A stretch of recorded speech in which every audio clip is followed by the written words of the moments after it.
कभी pure BJP के area में हाँ। मोदी जी पर सुना दिया, कभी आम आदमी पार्टी का क्षेत्र है तो वहाँ अरविंद जी का सुना दिया, कभी बंगाल में चले गए तो दीदी की खूब खिंचाई कर दी। हमको लगता था यार इनके जोक करेंगे तो लोग मजे, उनका क्षेत्र है तो और मजा आएगा। सुनील भाई, जब ट्रेलर ही चला कि भक्त जनों कैसे हो सालों, वो ट्रेलर ने ही आपको पूरे इंडिया का चहेता बना दिया। 4 दिन की शूटिंग, करोड़ों का खर्चा। अक्षय ने बोला यार ऐसे बंद करो यार, एक्चुअली क्या है मेरा नशे की वजह से मेरी इमेज खराब हो रही है। दर्शन भाई क्या मैं वो विषय ऐसा है कि मेरे दिल में है, मैं तो अभी भी यकीन नहीं कर पाता हूँ, या अभी भी मुझे ये सुनना अच्छा नहीं लगता कि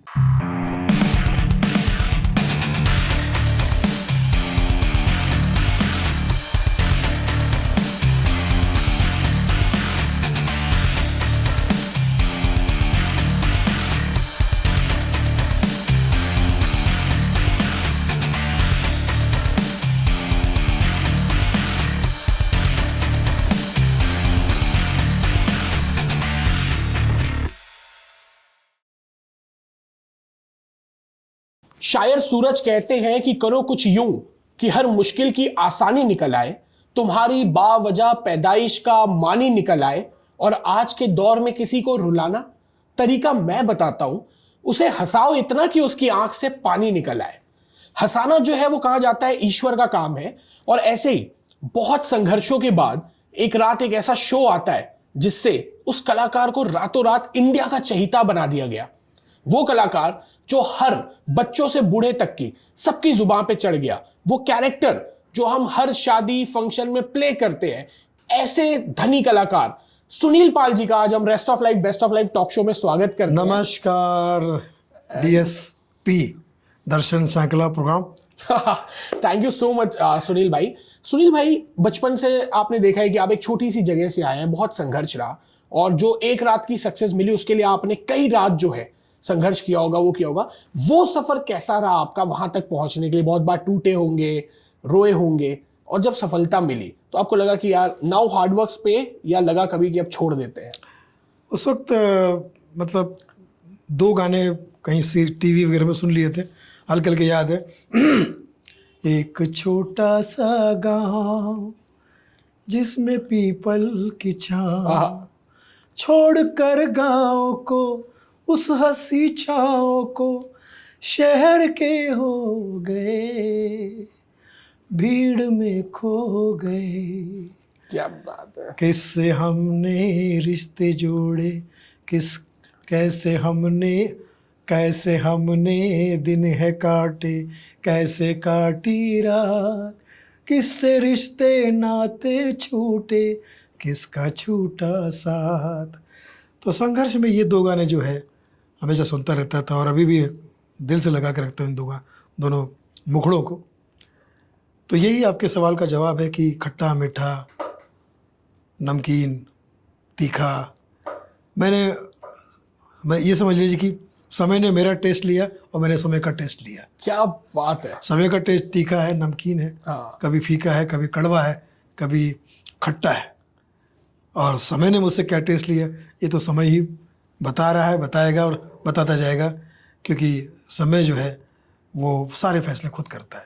वक्त से बड़ा कोई भक्त नहीं होता और भक्त से बड़ा कोई वक्त नहीं होता। क्या बात है सुनील भाई, जब ट्रेलर ही चला कि भक्त जनों कैसे हो सालों, वो ट्रेलर ने ही आपको पूरे इंडिया का चहेता बना दिया, और उस ट्रेलर के कारण पूरा इंडिया लाफ्टर चैलेंज के उस एपिसोड को देखने के लिए आ गया।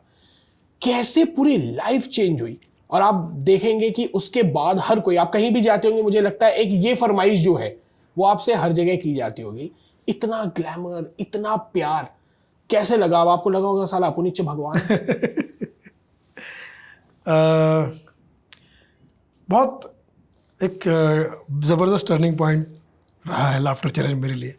इसके लिए मेरे गुरु जिमी मोसेस, मेरे डायरेक्टर साहब हमारे पंकज सरस्वत, और हमारे सीनियर सारे कलाकार जो उस शो में थे, कुग्गी जी थे, भगवंत मान जी थे, जो आज मुख्यमंत्री साहब हैं पंजाब के, ऑनरेबल राजू श्रीवास्तव जी थे, एहसान कुरैशी, नवीन प्रभाकर, ये सब बड़े बड़े कलाकारों, हैदराबाद के सारे जाने माने कलाकार, इनके साथ रह कर प्रोग्राम करने का मौका मिला, सीखने का मौका मिला, और स्टिल इनके साथ में कहीं ना कहीं बैठना उठना होता है और सीखने का मौका मिलता है। मैं समझता हूँ कि ये एक मेरी जीत जो है वो सब लोगों ने मुझे एक गुलदस्ते की तरह बना कर दी। इसमें सबका हाथ है, सारे मेरे गुरुओं का हाथ है, सारे मेरे दोस्तों का हाथ है, माता पिता के आशीर्वाद का, ईश्वर का और रतन नूरा का, सबका हाथ है। एग्जैक्टली। सुनील भाई, कंटेंट बनाना और परफॉर्म करना दोनों कितना इंपॉर्टेंट होता है एक एक्ट को तैयार करने के लिए? आजकल क्या होता है कि बहुत से लोग कुछ भी व्हाट्सएप के मैसेजेस से यूट्यूब बना के कई बार पॉपुलैरिटी ले लेते हैं, बहुत लंबी नहीं चलती। आप कितना वक्त, आपका कितना इन्वॉल्वमेंट होता है अपने खुद के कंटेंट? देखिए, अपने अपने टारगेट सेट होते हैं। जैसे एक ही अमिताभ बच्चन है, दूसरा नहीं है। यस। एक ही लता मंगेशकर है, दूसरी नहीं है। हाँ। एक ही सचिन तेंदुलकर, दूसरे नहीं है। एक ही जॉनी लीवर है, दूसरे नहीं है। क्यों नहीं है दूसरे? और एक ही सुनील पाल है, दूसरा नहीं है। क्यों नहीं है दूसरे? हाँ। उसका कारण ये कि वो बनना मुश्किल काम है। हाँ। एक्टर तो बहुत आए, हाँ। सिंगर भी बहुत आए, क्रिकेटर भी बहुत आए, कुछ लोगों ने अच्छा काम भी किया, सब अच्छा पड़ा, लेकिन जो मीडियोकर वो भी बहुत आए। तो हमारे क्षेत्र में की अगर मैं बात करूँ तो एक ही जॉनी लीवर है। हाँ। अगर पाकिस्तान की बात करूँ तो एक ही उमर शरीफ है। यस। के नायकर साहब है। बहुत गिन, तो ये क्यों एक के दुक्के ही क्यों है? उंगली पर गिनने वाले क्यों हैं? क्योंकि इन्होंने अपने काम को, अपने कंटेंट को इतना मेहनत से बनाया। इन्होंने आसान रास्ता नहीं पकड़ा। छोटे छोटे बच्चों को सामने बिठाकर कुछ भी बोलने का, बदतमीजी से बात करने वाले, ये जो आजकल सो कॉल्ड चल रहा है, ये सब चीज़ों का मार्केट तब भी रहा होगा थोड़ा बहुत, लेकिन इन्होंने उस रास्ते को नहीं पकड़ा। तो आज वो जो छोटा मोटा काम करते थे वो पता नहीं कहाँ अता पता लापता हो गए। यस। तो मैं समझता हूँ कि अगर आप अपने क्षेत्र में शिद्दत से काम करते हैं, अपने क्षेत्र को अपना परिवार समझते हैं, घर समझते हैं, मंदिर समझते हैं, पूजा समझते हैं, अपना कर्तव्य समझते हैं, अपनी रोजी रोटी का साधन समझते हैं, तो मैं समझता हूँ कि आपके मन से हमेशा अच्छे ही विचार आएंगे। और जनता जो है वो क्राउड नहीं प्राउड है, वो भीड़ नहीं लीड है, वही जनता है, वही जानता है। मैं समझता हूँ कि उनको देखने के बाद मेरे मन से यही निकलता है कि वो ऐसी हस्ती है कि उनकी वजह से हमारी हस्ती है। ट्रू। वो हंसते हैं तो हमारे घर बसते हैं, वरना हम जैसे कॉमेडियन बहुत हंसते हैं। सस्ते तो आप बिल्कुल नहीं है। अगर वो ना हंसे हाँ। तो इसलिए उनको अपना परिवार समझिए, अपना सब कुछ समझिए, उनके सामने उनका सम्मान कीजिए। स्टेज पे हम पैर चुके जाते तो गंदगी और बुरे विचार तो कहीं नहीं आते। दिल, दिमाग, आंखें, आवाज़, नेचर, नीयत और कंटेंट हमेशा साफ सुथरा होना चाहिए। कितनी साफ सुथरी बात कही आपने। सुनील भाई, बहुत सी बार ऐसा होता होगा, आप जब परफॉर्म कर रहे हैं, आपने इतने अवार्ड शो भी होस्ट किए हैं, पॉलिटिशियंस के सामने भी परफॉर्म करना होता होगा, तो कभी कोई ऐसा जोक हो गया हो जो सामने वाले को, आपको लगा हो कि वो खुश होंगे और वो ऑफेंड हो गए हो, ऐसी कोई सिचुएशन आई है कभी? एक दो बार जब शुरू में अकल नहीं थी। हाँ। अभी भी नहीं है, अभी तो बेअकल है, डबल अकल। तो कभी कांग्रेस के राज्य में राहुल गांधी भी जोक सुना दिया, कभी प्योर बीजेपी के एरिया में मोदी जी पर सुना दिया, कभी आम आदमी पार्टी का क्षेत्र है तो वहाँ अरविंद जी का सुना दिया, कभी बंगाल में चले गए तो दीदी की खूब खिंचाई कर दी। हमको लगता था यार इनके जोक करेंगे तो लोग मजे, उनका क्षेत्र है तो और मजा आएगा, लेकिन हमें नहीं पता था कि यार उनको तो बुरा लगेगा। और खासकर राजनीतिक शोज होते हैं तो वहाँ भी बड़ा प्रॉब्लम होता है। जैसे आपको देख के लगता है कि अभी भी आप किसी हॉस्पिटल से एडमिट होके आए हैं, सलाइन भी लगा हुआ है। सुनील भाई, लाफ्टर चैलेंज के जितने सीजन्स आए सारे सफल रहे, फिर बीच में एक गैप आया, उसके बाद फिर अभी रिसेंट वही शो फिर से आया और उसको भी लोगों ने बहुत पसंद किया। कंटेंट बहुत साफ सुथरा था, लेकिन कुछ लोग जो यूट्यूब से स्टार बने कॉमेडी को लेके, उनने अपने कंटेंट में गाली गलौच, नीचा दिखाना, लड़कियों ने तो मतलब मुझे ऐसा लगता है कि इंडियन ऑडियंस, लड़कियां जो है लड़कों से बढ़ चढ़ के हिस्सा ले, लड़कों ने तो गंदगी की अति कर दी थी। अब अति के ऊपर क्या हो सकता है, अब वो लड़कियां कर रही है। तो आपका क्या टेक होता है? क्या मतलब ये फुहड़ता जरूरी है, या बिना इसके कॉमेडी नहीं हो सकती, या लोगों को इसी तरीके से हंसाया जा सकता है? बिल्कुल भी एक्सेप्टेबल नहीं है। मैं समझता हूँ कि ये आतंकवाद है देखा जाए तो। समाज में आप युवाओं को गलत चीज़ सिखा रहे, सुना रहे या समझा, जो भी है वो एक एज गुड एज आतंकवाद है। और लड़कियां कर रही है, महिलाएं, उनको तो मैं समझता हूँ कि उनके माता पिता को डूब मरना चाहिए। जो लड़कियां आके स्टेज पे करती है वो सुनने के बाद वो जनता शर्म से अपने कान बंद कर लेती है, आँख बंद कर लेती है। उनके माता पिता कैसे बर्दाश्त करते होंगे। दुर्भाग्यवश उनको कुछ प्लेटफॉर्म मिल गए, वो उनके अपने व्यूज़ नहीं है या लाइक्स नहीं है, वो क्या जैसे बड़े बड़े जो OTT प्लेटफॉर्म है वो मिल जाते हैं, फिर फेक शुरू हो जाता है मामला, फिर पब्लिसिटी। तो वो उसकी वजह से वो लोग, उनको लगता है कि वी आर देड़ शान है, जबकि उनको चाहिए कि वो अपना कंट्रोल में रहे, अच्छा काम करे। बट वो उनसे होगा नहीं। अगर अच्छा, जैसे अभी हम किसी शो में काम करने जाते हैं, जैसे मैं कल मिसाल के तौर पे बिहार में था, बहुत बड़े महोत्सव में, वहाँ पर इनको खड़ा कर दो तो ये 1 सेकंड भी नहीं चल पाएंगे, 1 सेकंड, 1 सेकंड नहीं चल पाएंगे। इनके जनता में हमने वेज कंटेंट बहुत किया, मैं और राजू भाई हम लोग जाते थे परफॉर्म करने के लिए। जो इनका एक आर्टिस्ट है, उसने शो करवाया था हमारा। तो वो जो एक्टर भी है, क्या नाम है उसका, किनका, सिंगर है, एक्टर है, स्टैंड अप भी करता है, इंग्लिश स्टैंड अप करता है, ये वीरदास। वीरदास ने एक शो करवाया था जिसमें सारे अंग्रेज जितने पागल है सबको बुला लिया था, और हमको 2 इंडियन को, मुझे और राजू भाई को। वो खुद भी करता था लेकिन वो पूरा इंग्लिश में करता था, हम लोग हिंदी में करते थे। तो हमारे जोक में जितना ऑडियंस खुश होती थी, उतना उनकी पूरी वानर सेना में खड़ा, वानर सेना शब्द इस्तेमाल गलत कर रहा हूँ, उनको इज्जत दे रहा हूँ जो भी उनके इसमें कहीं उतना लाफ्टर नहीं आता था। तो मुझे पसंद आया, पता चला कि ये बहाने हैं कि लोग ये पसंद करते हैं।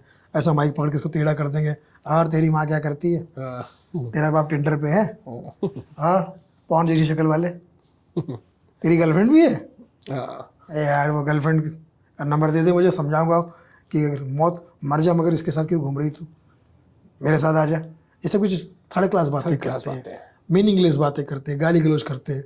उसी में एक फिल्म मेरी आ रही है, गाली गलौज। अच्छा, फिल्म बन गई है, रिलीज होने के लिए तैयार है, शायद मई के महीने में के लास्ट वीक तक या नेक्स्ट जून तक फिल्म OTT पर आ जाएगी। बिफोर पे उसका म्यूजिक है। तो उसमें भी हमने यही दिखाने की कोशिश की। फिल्म का नाम है गाली गलौज, लेकिन फिल्म में गाली गलौज नहीं है। क्या बात, गाली गलौज के विरुद्ध फिल्म है। जैसे गजनी फिल्म में गजनी विलन था, तो मैं वो समझता हूँ, लेकिन ये आसान, जॉनी लीवर बनना आसान नहीं है, राजेश श्रीवास्तव बनना आसान नहीं है। मेरा अगला सवाल वही था। लोगों को लगता है कॉमेडी करना बहुत आसान है, जो कॉमेडियंस कर रहे हैं, हम हंसते हैं, हम इंजॉय करते हैं। अगर हम कोई भी टीवी शो देखते हैं जो वीकली आते हो, हम हंसते हैं, वो लगता है यार बहुत आसान काम है, उन्होंने वो नॉर्मल बातें कर दी। आपको कितना वो लगता है कि यार कॉमेडी कितनी मुश्किल है, और उसको आसान बनाने के लिए कितनी मेहनत लगती है, टीम वर्क लगता है, कितना इन्वॉल्वमेंट होता है, कैसा आप अपने एक्ट को कैसा रेडी करते हैं? हमारे एरिया में बचपन में एक शराबी आता था, मड्डू बेवड़ा, और पूरे मोहल्ले को गाली गलौज करता था, दिगाना करता था। लोग उसको देख के हंसते थे और बाद में उसको भगा देते थे। तो बोले यार थोड़ी देर तो बड़ा हंस रहे थे तुम लोग, अब मुझे मार के भगा रहे हो। मेरा श्राप है दोनों हाथ से, एक टाइम आएगा मेरी नाजायज औलादे इसी तरह का गाली गलौज करेगी स्टेज पे, और तुम सबकी नाजायज औलादे टिकट खरीद के उनको सुनने और देखने जाएगी। मैंने उस शराबी का इतना शराब सही हुआ कि उस शराबी का पता ढूंढा मैंने, उसको फोन करके बोला यार तुम तो करेक्ट बोला था, वही हो रहा है, तुम्हारी नाजायज औलादे गाली गलौज करके कॉमेडी कर रही है, और वो जो सुनने वाले उनकी नाजायज औलादे टिकट करके देख रही है। तू है कि तेरे पैर छूना चाहता हूँ। अबे सारे टाइम ही नहीं मेरे पास। बोला क्या कर रहा है? आजकल वेब सीरीज लिख रहा हूँ, उनके डायलॉग मैं ही लिख रहा हूँ। डायलॉग को से वो तो सुनोगे तेरी मैं समझ गया। वो वेब सीरीज का एक एक्टर मुझे मिला, मैंने कहा हेलो सर कैसे हैं आप? बहुत बढ़िया। मैंने सर आपकी वेब सीरीज देखता हूँ, एक डायलॉग मुझे बड़ा अच्छा लगता है आपका, ऐसा बोल के उसके 4-5 गालियाँ दे दी मैंने। बोले ये क्या? ये आप ही का डायलॉग है। सही बात है। सुनील भाई, एक्टर, परफॉर्मर, ये सारी चीज तो अलग होती है, प्रोड्यूसर बनने की हिम्मत और ख्याल आपको कहाँ से आ गया? मतलब one of the toughest job. शुरू में मैं जब लाफ्टर के बाद में आया तो मुझे बॉम्बे टू गोवा मिली, नीरज वोरा की फिर हेरा फेरी, सुभाष घई के प्रोडक्शन की अपना सपना मनी मनी, बड़े बड़े कलाकार साथ काम। फिर कुछ फिल्में और भी आई, बाद में फिर अचानक वो सिलसिला बंद हो गया। फिर मालूम पड़ा कोई सीक्रेट का बंदा बोल रहा है बिहार में 15 दिन का शूटिंग है, चलेंगे क्या? क्या कौन हीरो? नथुराम। ये कौन है? अरे ये कौन? आप तो जैसे बोल रहे जैसे आप बहुत बड़े स्टार हैं, नथुराम। ऐसे इस टाइप के, ना बजट ठीक, ना कोई कैरेक्टर, ना रिलीज कहाँ होगी, इसकी कोई गारंटी नहीं। तो मैंने कहा यार 3-4 चीज़ें कर के देख भी ली, पैसे भी नहीं मिले, कुछ भी नहीं मिले। मैंने कहा नहीं ये तो साला गड़बड़ हो रहा है। तो जब मुझे लगा कि मैं लिख सकता हूँ, मैंने डायरेक्टर जितने साथ में सबसे कुछ वो सीखा है, और टीम भी अपने साथ में, डायरेक्शन की टीम, बोला तो यार हम खुद ही करके देखते हैं। तो सबसे पहले मैंने फिल्म बनाई भावनाओं को समझो, 52 stand up comedian, Guinness book of world record, पहली बार हमारी इंडस्ट्री में, बॉलीवुड में पहली बार आया उसी फिल्म के लिए। ओके 52 स्टैंड अप कॉमेडी थे, जॉनी लीवर जी, राजेश श्रीवास्तव जी, कपिल शर्मा, सभी आप नेम इट और सब लोग वहाँ पर। फिर सेकंड फिल्म बनाई, वो रिलीज़ हुई यूटीवी की तरफ से और थिएटर में भी। फिर सेकंड फिल्म मैंने बनाई money back guarantee, domestic loan पर जब हम किसी को उधार देते तो क्या प्रॉब्लम होता है। फिर उसमें भी अच्छा सिंगर सारे बड़े बड़े, शान, सोनू निगम, श्रेया घोषाल, सुनिधि चौहान, नीरज श्रीधर, उदित नारायण, तो ये सब लोग हमने रखे। तो कहने का मतलब ये कि ये सब सराउंडिंग हम सब साथ में काम करते हैं तो एक जान पहचान होने की वजह से उसका काफ़ी फ़ायदा होता है। अगर आप हिम्मत मर्दा मदद खुदा, तो मुझे ऐसा लगा कि ये जितने हमारे काम के खुदा लोग हैं जिनको मैं खूब ग्रेट मानता हूँ, उनका फ़ैन हूँ, उनसे मैं रिक्वेस्ट करता हूँ तो काम हो जाता है। एक्टर में भी हो जाता है, सिंगर में भी हो जाता है, कहीं किसी और चीज़ की टेक्निकल ज़रूरत है तो उसमें भी हो जाता है। तो अब मैंने सोचा है कि साल में 2 फिल्म बनाता हूँ मैं, और मैं सोचता हूँ कि कुछ हट के आइडिया लाया जाए। तो जैसे गाली गलौज चाहिए, हट के आइडिया है, कुछ और भी अभी मेरे दिमाग में आ रहा है 3-4, तो मतलब अपने स्टाइल से मैं बनाता रहूँगा। बीच में कोई ढंग का और बड़ा अच्छा कोई कैरेक्टर मिला तो करते, क्योंकि बड़ी चीज़ें भी बहुत बार हुई। ऋतिक के साथ भी किया, अक्षय के साथ भी किया, लेकिन वो फिर एडिट हो गया। ओके एडिट हो गया। अक्षय कुमार के साथ भी मैंने एक पूरा म्यूजिक वीडियो किया, 4 दिन शूटिंग की थी उसकी, बी प्राक का। Okay master Ganesh Acharya choreographer थे उसके। 4 दिन की शूटिंग, करोड़ों का खर्चा। अक्षय ने बोला यार ऐसे बंद करो यार, एक्चुअली क्या है मेरा नशे की वजह से मेरी इमेज खराब हो रही है, और वो गाना दारू का था, बी प्राक का। तो बाद में बोला कि फिर वो कट शॉट करके नवाजुद्दीन से करवा लिए कुछ ऐसा, लेकिन वो ऐसा हो जाता है। तो मैं इंडस्ट्री के भरोसे नहीं बैठ सकता। अगर आपके अंदर काम है और आपकी एक एज है, इस एज में आप सोचोगे यार कोई मुझे फ़ोन करेगा, कोई अभी तो क्या इतना ग्रुपिज्म भी हो गया है, इतना नेपोटिज्म भी हो गया, इतना फेवरेटिज्म भी हो गया कि एक बड़ा एक्टर बोलता है यार इसको ले ले, इसको ले ले, इसको ले, उसकी गिनती में हम आई नहीं। और ठीक है, सबका ही काम चलना चाहिए। तो मुझे लगता है कि फिर आप अपना, अगर ईश्वर ने आपको वो वैसी शक्ति प्रदान की है या आप कर सकते हो और सपोर्ट है आपको, तो व्हाई नॉट। बहुत से कॉमेडियंस हैं वो कॉमेडी से ज़्यादा वक्त बिताते हैं पॉलिटिकल सटायर या नेताओं को गाली देने में। और अभी देश के हालात ऐसे हो गए हैं कि लोग स्टैंड अप कॉमेडियंस की बातों को बहुत सीरियसली लेते हैं और नेताओं की बातों को जुमले समझे जा रहे हैं। तो आपका क्या टेक है कि भाई स्टैंड अप कॉमेडियंस का काम जो है उनको वही करना चाहिए या पॉलिटिक्स में भी घुसना चाहिए और जनता को भी समझना चाहिए? मतलब भाषण देने वाले चुटकुले सुना रहे और चुटकुले सुनाने वाले भाषण दे रहे हैं। नहीं, पॉलिटिक्स में डायरेक्ट आने का तो मेरा कोई विचार नहीं है, लेकिन मैं समझता हूँ कि अपने स्टेज के माध्यम से हल्की फुल्की कुछ बातें अगर आप कर सकते हो तो करिए। और वैसे भी क्या ज़रूरत है, अगर आपको सेवा करनी है तो नेताओं का दुखड़ा रोने की क्या ज़रूरत है या पब्लिक। आपको ऐसा लगता है कि यार मैं किसी चैरिटी शो में जा सकता हूँ, मैं किसी अपनी तरफ से कुछ बोल सकता हूँ या कुछ कर सकता हूँ, तो उसके लिए मैंने कोरोना में कितने सारे वीडियो बनाए, अवेयरनेस के वीडियो बनाए, मुझ पर केस भी हो गया। तो कहने का मतलब ये कि आप अपने हिसाब से आप अपने काम के ज़रिए लोगों की सेवा कर सकते हैं और यथाशक्ति जो भी आप करता है, मन धन जो भी आपको ईश्वर ने दिया है उसके हिसाब से कर सकते हैं।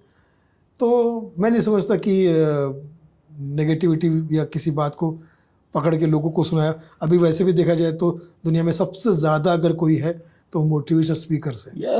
और ये दुनिया एक दिन ख़त्म हो जाएगी, वो ख़त्म करने वाला मोटिवेशनल स्पीकर होगा।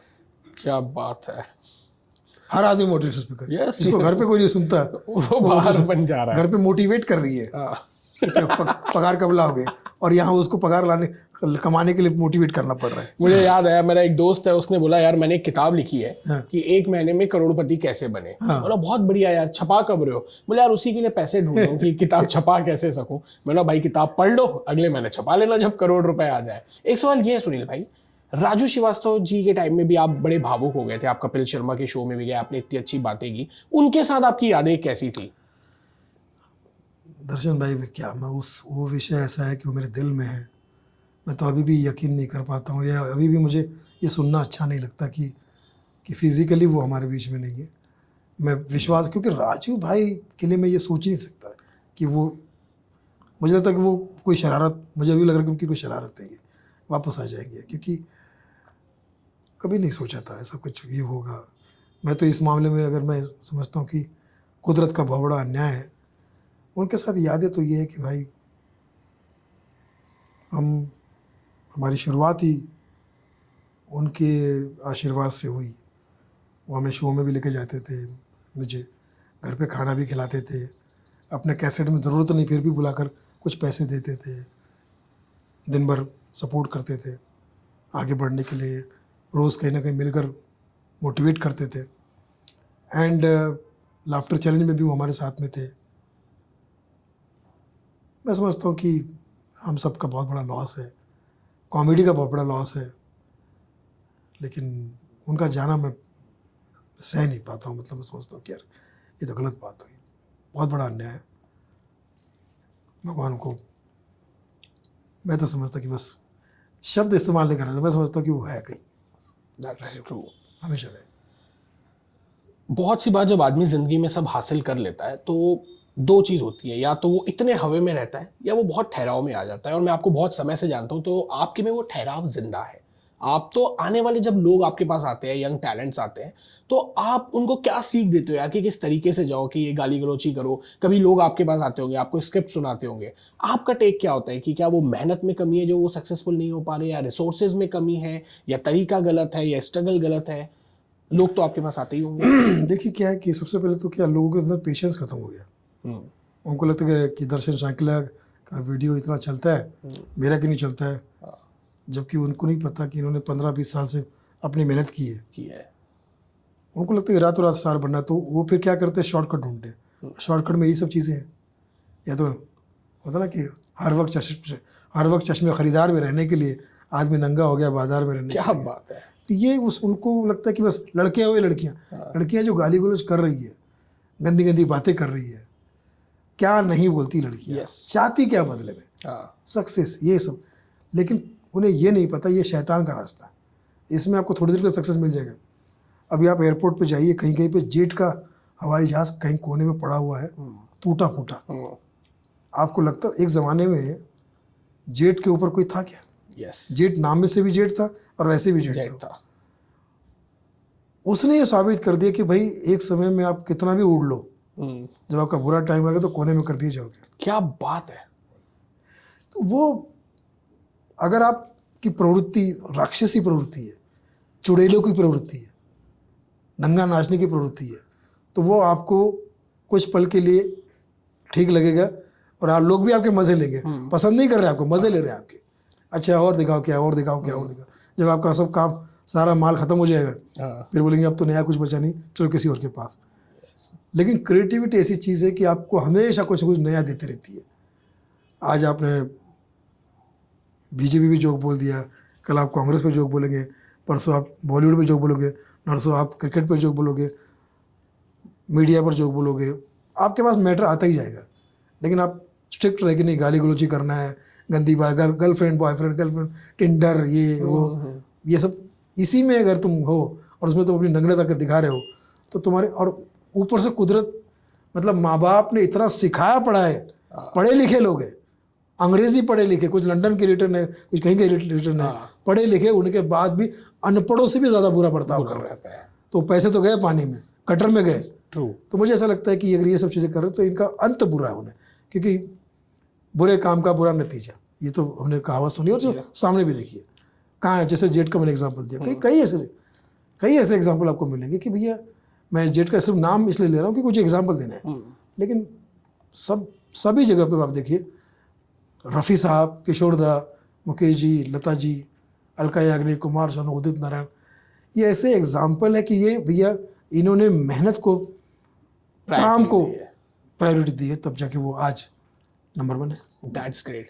कुछ एक पर्सनल नोट पे आते हैं सुनील भाई, सब चीज़ जब हासिल होती है और पहले जब नहीं थी, जो पुराने दोस्त थे वो अब भी साथ होते हैं, उनका नजरिया होता है। जब आप पॉपुलर हो जाते हैं तो बहुत से लोग जुड़ना चाहते हैं, बहुत से लोग आपका फायदा उठाना चाहते हैं। वैसी सिचुएशन में आप कैसे हैंडल करते हैं चीज़ों को? देखिए, मैं वाहिद ऐसा शख्स हूँ कि जो मानता हूँ कि न्यू और न्यू दोनों ज़रूरी है। हाँ, न्यू मतलब जड़े, जो हमारे पुराने कलाकार जो गुरु लोग, और न्यू मतलब नए, दोनों की ज़रूरत है हमें। अभी जैसे मैं परफॉर्म कर रहा हूँ तो मुझे नए लोगों को भी सुनना बहुत ज़रूरी है कि वो क्या करते हैं, गाली गलौज वाले नहीं, जो सही जगह पे आते हैं। और नए मतलब कॉमेडियन नहीं, सिंगर्स को भी सुनना ज़रूरी है, नए अनाउंसर को भी सुनना, एंकर को भी सुनना ज़रूरी है, हर नए व्यक्ति को मुझे सुनना ज़रूरी है, ताकि मैं उसे नयापन कुछ ले सकूं। और पुराने तो हमारे जड़े हैं, गुरु हैं। तो पुराने दोस्तों से मेरा संबंध आज भी बहुत प्यारा है, और उनसे पुराने जो मेरे गुरु लोग हैं उनसे भी मेरा, और नए में जितने लोग मुझसे जुड़े, नए वाले उतने किसी से जुड़े नहीं। जितना उन लोग नए कलाकार मेरे पास में आके अपनी कला का प्रदर्शन करते हैं, अपने दिल की बातें बताते हैं, वो आई डाउट कि शायद कहीं अपने घर पे भी किसी को बता सकते हैं, और सोल्यूशन हम, तो मुझे उनके साथ बात करते तो अपना भी एक पॉइंट ऑफ व्यू मिलता है। तो मुझे लगता है कि इसमें कोई प्रॉब्लम नहीं है।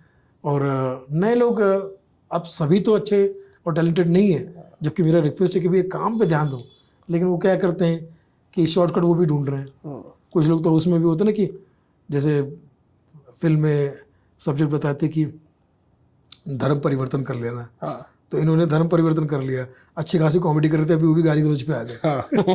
तो मैं बोला भाई तुम लोग घर के ही ना घाट के कहीं के नहीं रहोगे। परिवर्तन से जो है धर्म परिवर्तन करोगे ना तो तुम कहीं के नहीं रहोगे, ना तुम इधर के रहोगे ना उधर के रहोगे, क्योंकि उधर के तुम हो नहीं सकते, इधर के तुम हो नहीं। तो अभी जो गाली गलौज अच्छी खासी कॉमेडी करते गाली गलौज कर रहे हैं, मैं उससे कहता तुम भाई उनकी तरह नंगे नहीं हो सकते, वो बहुत नंगे हैं। सही बात। और अब तुम इधर रहे नहीं, तो अब तुम करोगे क्या और क्या तुम्हारा होगा भगवान जाने। इसलिए भैया मैं किसी के बहकाव में नहीं आता हूँ। मैंने भाई कहा दुनिया मुझे किसी ने कहा कि यार वो वल्गर कॉमेडी करता है, वो तो 25 लाख लेता है। मैंने कहा बहुत सस्ता पड़ रहा है। मुझे तुम 25 करोड़ दोगे तो भी एक भी गंदी गाली नहीं दे सकता। क्या बात है, एक गंदी बात नहीं कर सकता, क्योंकि मैं अपने ऑडियंस के प्रति कमिटेड हूँ। मेरी रिस्पॉन्सिबिलिटी है, मुझे उसमें ही मज़ा आता है। पैसे भी ना मिले चलेगा, पैसा तो छोड़ ना भी मिले चलेगा, लेकिन मैं भैया गंदगी नहीं कर सकता। मेरे हाथ में जब माइक और दर्शक सामने आ जाते हैं तो फिर मेरे लिए उससे बड़ा आध्यात्म कोई नहीं है। क्या बात है। What is the importance of family in your life? क्या फैमिली तो सभी के जीवन में एक बैकबोन का काम करती है, क्योंकि हम कलाकार जो होते हैं वो वाकई कलाकार जो होता है वो दुनियावी नहीं होता है, वो अलग ही दुनिया का होता है। उसे जब भूख लगी तो किचन में ढूंढेगा कुछ क्या बना है, अदरवाइज वो किचन में भी नहीं जाएगा। वो क्या है, तो उसमें पत्नी या बच्चे या परिवार का और भी सदस्य, माँ या और भी लोग, अगर कोई चीज़ के लिए वो संभाल रहे हैं या कुछ कर रहे हैं तो उनका ग्रेटनेस बड़ी बात है। तो मैं तो भैया लेन देन का मामला जो है, भले पेमेंट मैं लेता हूँ, लेकिन सीधे जाके बच्चों के हाथ में, वाइफ के, माँ के हाथ में दे देता हूँ कि भैया आपको जो करना है करो, और वो भी अच्छे से संभाल रहे, क्योंकि मैं नहीं संभाल पाऊँगा। मेरे तो इस जेब में पैसे रहेंगे, शाम तक पता नहीं किस जेब में चले जाएंगे। मेरी भी जेब खाली है।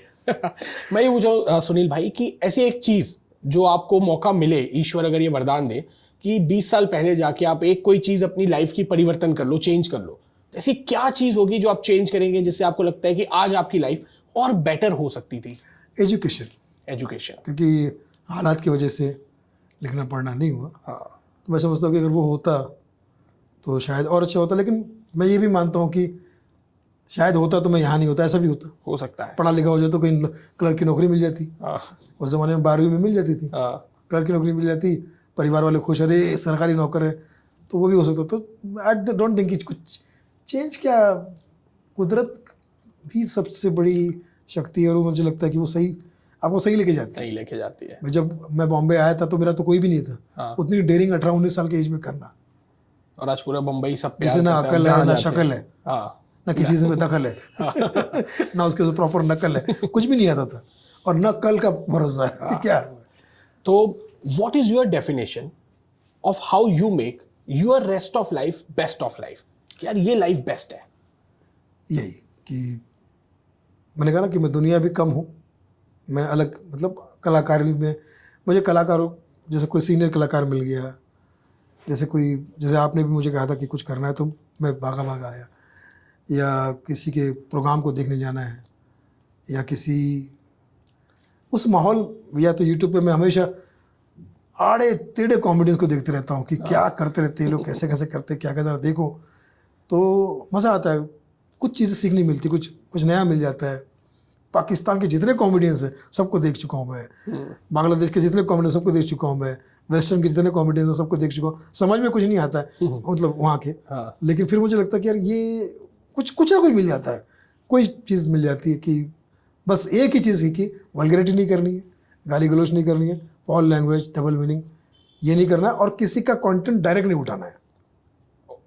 सबसे बड़ी चीज है। आपने कहा ना कि व्हाट्सएप से लोग उठाते, व्हाट्सएप तो बहुत दूर की बात है। हाँ, किसी दोस्त ने अगर कोई अच्छा जोक कर दिया हाँ, तो उसका डायरेक्ट कांटेक्ट भी नहीं उठाता हूँ, कंटेंट भी नहीं उठाता। मैं कोशिश करता हूँ कि यार बहुत बढ़िया बनाया उसने, हे भगवान, फिर भगवान से प्रार्थना करता हूँ कि मुझे भी ऐसी शक्ति दे कि मैं ऐसा कुछ बना सकूँ, और 2-4 दिन में कोई ना कोई ऐसी बात उसके लेवल की ना सही, लेकिन मुझे जो चाहिए या मुझे सेटिस्फेक्शन मिले, क्योंकि वो तो करके मैं सो भी नहीं पाऊंगा रात को। उसका कर दिया, उसको भले पता ना हो, लेकिन मुझे ऐसा अंदर से लगेगा यार किसी का हक मार दिया मैंने। क्या बात है। तो उसके बिना आप अपने काम में आगे बढ़ ही नहीं सकते। अगर आपके नियम और आपके तरीके अगर सही नहीं है तो आप आगे नहीं बढ़ सकते। क्या बात है। विनर्स आर नेवर चीट, क्या बात है। है ना? तो चीट करके आप विनर बन ही नहीं सकते, वानर बन जाओगे, विनर नहीं बन पाओगे। ये वानर जिनसे घूम रहे हैं। Thank you so much Sunil भाई। मुझे उम्मीद थी कि एक बहुत लाफ्टर होगा, लेकिन आपसे जो बात की आज पॉडकास्ट में बहुत सारा मोटिवेशन आया और बहुत सारी बारीक सी चीज़ें कि यार ईमानदारी बहुत ज़रूरी है, अपने प्रिंसिपल, अपने धर्म, अपनी आत्मा के साथ कॉम्प्रोमाइज़ नहीं करना है, कंटेंट को साफ सुथरा रखना है, नीयत साफ सुथरी रखनी है, क्योंकि अगर साफ नीयत होगी तो हम आगे जाएंगे। सुनील पाल जी को हमने हमेशा हंसते गुदगुदाते देखा है, बट आज एक नया ही पहलू देखा है। And I wish and I am sure कि जो हमारी ऑडियंस है वो आज के इस वीडियो से बहुत ज्यादा इंस्पायर होगी, और जो टेक अवे आप ले सकते हैं अपनी जिंदगी में, आई एम श्योर वो मदद करेगा आपको अपनी रेस्ट ऑफ लाइफ को बेस्ट ऑफ लाइफ बनाने के लिए। थैंक यू सो भाई ये मच। तो मैं तो कहता हूँ, इस प्रोग्राम नाम दर्शन सांकलिया पॉडकास्ट, मतलब DSP। और अच्छी।